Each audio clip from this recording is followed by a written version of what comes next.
Good morning, student. Today is 28th of April, and we are starting our next topic: instruments for studying of the cell. And the cell, we use the instrument for the studying of the cell are microscope, because the cells are very smallest entity.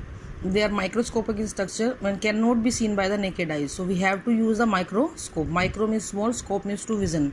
ठीक है, तो जिस instrument को हम लोग use करते हैं देखने के लिए, उसी को हम क्या बोलते हैं बेटा? माइक्रोस्कोप बोलते हैं, क्योंकि माइक्रोस्कोप हमें एनलार्ज्ड व्यू इमेज देते हैं सेल की और उसकी स्ट्रक्चर की, जो भी उसके पास उसके अंदर है या जो भी उसके आसपास है या उसकी बाउंड्री है जो भी है, उसके बारे में वो थोड़ा सा हमें व्यूज़ दे देते हैं.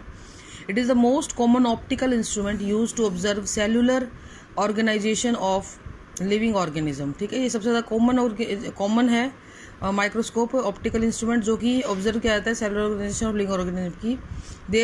These are broadly divided into two category: light microscope and electron microscope.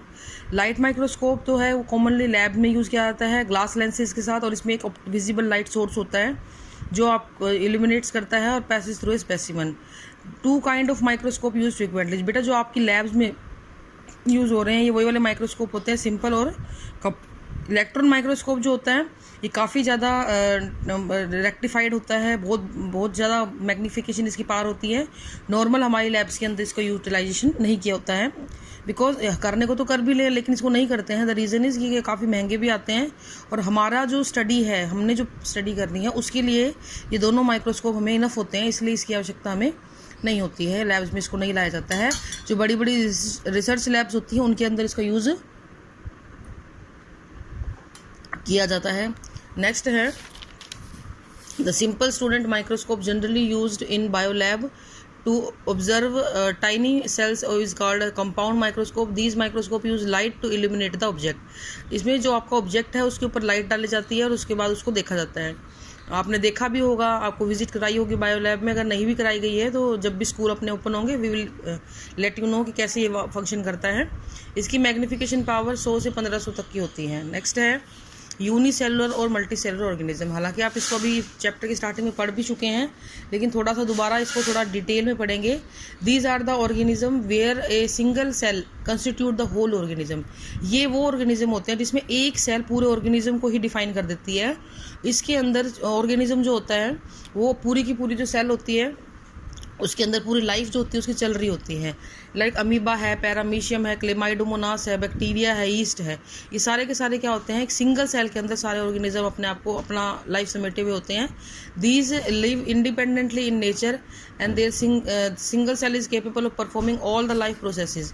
ये सिंगल सेल जो होती हैं इंडिपेंडेंट होती हैं और इनकी एक सिंगल सेल सभी फंक्शन को परफॉर्म करने के लिए केपेबल होती है, जैसे कि digestion, obtaining food, respiration, metabolism, excretion, growth and reproduction. Okay बच्चों, नेक्स्ट है मतलब ये अपने आप में कंप्लीट होती है. नेक्स्ट है multicellular organism. These organism are formed of many cell. Number of cells are grouped together and acquire different function to form various body parts in multicellular organism. Okay, fungi, plants, animal और including human being, हम भी इसी में शामिल होते हैं. जितनी भी लिविंग सेल्स होती हैं उनकी कैपेसिटी होती है कि वो कुछ सर्टेन फंक्शंस को परफॉर्म कर सकें, बेसिक फंक्शंस को, जो कि कैरेक्टरिस्टिक होते हैं सभी लिविंग ऑर्गेनिज्म के. लाइक रेस्पायर हम भी करते हैं, रेस्पायर सेल भी करती है. नरिशमेंट की हमें भी ज़रूरत है, नरिशमेंट की एक सिंगल सेल को भी ज़रूरत है. एक्सक्रीशन एक सिंगल सेल भी करती है, एक्सक्रीशन हम भी करते हैं. तो बेसिकली ये सारे प्रोसेसेस जो हैं ये कॉमन होते हैं हमारे अंदर भी और सेल के अंदर भी. वो फंक्शन फ़र्क सिर्फ इतना होता है बेटा कि सेल जो है वो एक माइन्यूट लेवल पे अपना काम करती है और ऑर्गेनिज्म का जो लेवल है थोड़ा बड़ा होता है, क्योंकि उसमें बहुत सारे ऑर्गन्स बनने शुरू होते हैं. तो जितने भी मल्टी सेलुलर ऑर्गेनिज्म होते हैं वो एक डिवीजन ऑफ लेबर को शो करते हैं. मींस उनके पास अलग अलग काम को करने के लिए अलग अलग प्रकार के ऑर्गन्स प्रेजेंट होते हैं डिफरेंट फंक्शंस के लिए.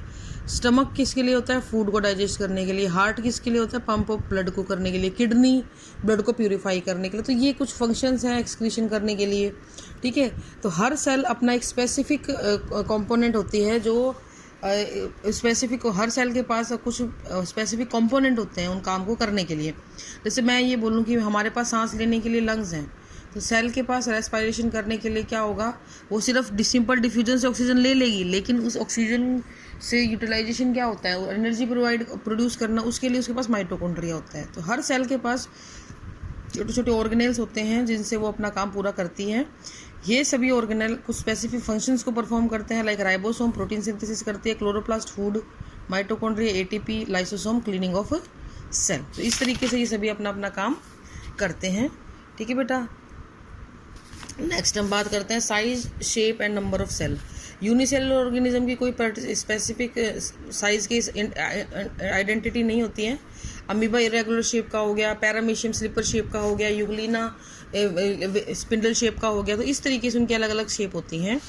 मल्टी सेलुलर ऑर्गेनिज्म की जो शेप होती है वो डिपेंड करती है किस जगह पे वो मिल रहे हैं, किस फंक्शन को परफॉर्म कर रहे हैं और नेबरिंग सेल के साथ उनका इंटरेक्शन कैसा है। ठीक है बेटा, आज के लिए इतना ही है, बाकी हम कल करेंगे। Thank you, have a nice day.